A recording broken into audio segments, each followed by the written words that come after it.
Hi friends, आज के इस वीडियो में हम लोग 10th केमिस्ट्री के चैप्टर 5 तत्वों का आवर्त वर्गीकरण में पार्ट 3 करने वाले हैं। आज के इस वीडियो में हम लोग मेंडलीफ की आवर्त सारणी पढ़ेंगे, उनके गुण, उनके दोष और उनकी कमियों के भी बारे में जानेंगे। तो आइए शुरू करते हैं। मेंडलीफ की आवर्त सारणी। देखिए, तत्वों के वर्गीकरण का मुख्य श्रेय रूसी रसायनज्ञ डमित्री इवानोविच मेंडलीफ को जाता है। यानी कि मेंडलीफ का पूरा नाम डमित्री इवानोविच मेंडलीफ है। तत्वों के आवर्त सारणी के प्रारंभिक विकास में इनका मुख्य योगदान रहा है।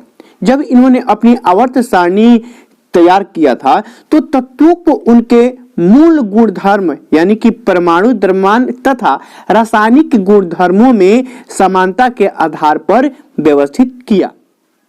जब मेंडलीफ ने अपना कार्य शुरू किया था तो उस समय कुल तत्वों की संख्या 63 थी।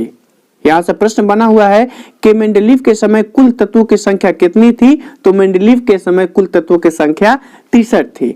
उन्होंने तत्वों को परमाणु द्रव्यमान एवं उनके भौतिक तथा रासायनिक गुणधर्मों के बीच संबंधों का अध्ययन किया और रासायनिक गुणधर्म के अंतर्गत तत्वों के ऑक्सीजन एवं हाइड्रोजन के साथ बनने वाले यौगिकों जैसे कि हाइड्राइड हो गया, ऑक्साइड हो गया के सूत्रों को तत्वों को वर्गीकरण का मूलभूत माना। ऐसा क्यों माना उन्होंने? क्योंकि ऑक्सीजन एवं हाइड्रोजन को इसलिए माना क्योंकि ये अत्यंत क्रियाशील हैं तथा लगभग सभी तत्वों के साथ यौगिक का निर्माण करते हैं। अब उन्होंने क्या नियम दिया, आइए देखते हैं।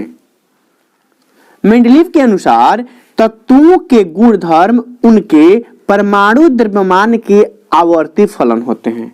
इसका मतलब यह हुआ कि यदि तत्वों को हम बढ़ते हुए द्रव्यमान के क्रम में रखें तो नियमित अंतराल के बाद एक फिक्स समय पर तत्वों के मूल गुणधर्म की पुनरावृत्ति होती है, मतलब उनका दोहराव होता है। कुछ इंपोर्टेंट बातें ऑब्जेक्टिव की दृष्टि से हम नोट के माध्यम से आपको बता रहे हैं कि इस आवर्त में यानी मेंडलीफ की आवर्त सारणी में 6 क्षैतिज पंक्तियां हैं और 8 उद्दग, यानी ए है क्षैतिज और ए है उद्दग्र, यानी उद्दग्र की संख्या हो गई 8 और इन क्षैतिज की संख्या हो गई 6। अब जो उदग्र है यानी जो लंबा है, इनको कहते हैं हम लोग ग्रुप यानी वर्ग, और जो क्षैतिज हैं इनको कहते हैं आवर्त। मेंडलीफ के इस आवर्त सारणी को सर्वप्रथम 1872 ईस्वी में जर्मन पत्रिका में प्रकाशित किया गया था। मेंडलीफ की आवर्त सारणी का मापदंड, पहला है इनका क्या मापदंड था बाबू, कि तत्वों को परमाणु द्रव्यमान को आरोही क्रम में सजाया, आरोही माने हुआ बढ़ते क्रम में सजाया जाए। और दूसरा इन्होंने मापदंड अपनाया कि समान धर्म वाले तत्वों को एक समूह में रखा गया। और तीसरा इन्होंने मापदंड अपनाया कि तत्वों के हाइड्राइडो एवं ऑक्साइडो के सूत्र को एक मूलभूत गुण मानकर उनका वर्गीकरण किया जाए। अब इन मापदंडों से मेंडलीफ के आवर्त सारणी की क्या उपलब्धियां हैं, उनकी क्या गुण है, आइए एक झलक देखते हैं। मेंडलीफ ने तत्वों को उनके परमाणु द्रव्यमान के आधार पर वर्गीकृत किया, जो तत्वों का एक बहुत ही महत्वपूर्ण गुण होता है। दूसरा गुण है बाबू, समान गुण वाले तत्वों के साथ रखने के लिए थोड़े से अधिक द्रव्यमान वाले तत्व को क्या कर दिया, कम द्रव्यमान वाले तत्वों के पहले रख दिया। जैसे कोबाल्ट का एटॉमिक वेट हो गया 58.93 और निकेल का हो गया 58.7, तो निकेल को कोबाल्ट के पहले रख दिया।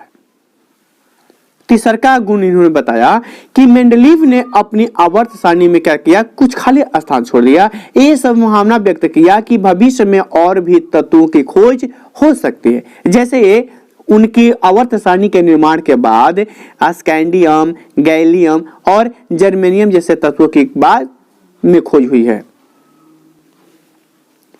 चौथा गुण है बाबू, ये मेंडलीफ के अद्भुत सफलता का प्रयास था, जो उन्होंने भविष्य में खोजे जाने वाले तत्वों की भविष्यवाणी कर दी। जैसे वैज्ञानिकों में उत्साह बढ़ा और अक्रिय गैसों की खोज हो गई। आइए अब उनकी क्या क्या विशेषताएं हैं उनकी चर्चा करते हैं। अब मेंडलीफ की आवर्त सारणी की विशेषताएं, तो तत्वों के सामान्य अध्ययन में सुविधा होने लगी, नए तत्वों के विषय में भविष्यवाणी अर्थात नए तत्वों का आविष्कार में सुविधा हो गया। तत्वों के यौगिक की प्रकृति की जानकारी मिलती है और अनुसंधान कार्य में सहायता मिलती है। आइए मेंडलीव की आवर्त सारणी की सीमाओं पर चर्चा करते हैं और उनके दोष को भी जानते हैं।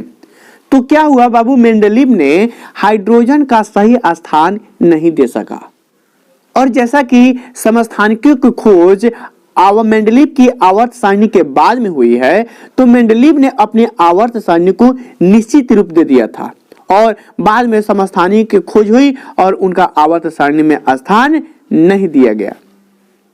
तीसरा का मेन दोष हो गया है बाबू क्या, कि जैसा कि मेंडलीव द्वारा कहा गया कि वर्गीकरण परमाणु द्रव्यमान पर आधारित था, लेकिन परमाणु द्रव्यमान किसी एक तत्व से अगले तत्व के नियमित रूप से नहीं बढ़ते हैं, इसलिए यह बताना संभव नहीं था कि दो तत्वों के बीच में कितने तत्वों को खोजा जा सकता है।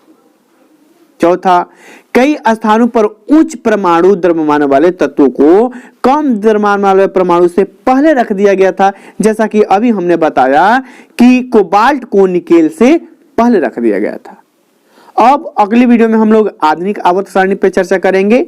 आपको वीडियो कैसा लगा हमें बताइए। फिर मिलते हैं अगली वीडियो में, तब तक के लिए धन्यवाद।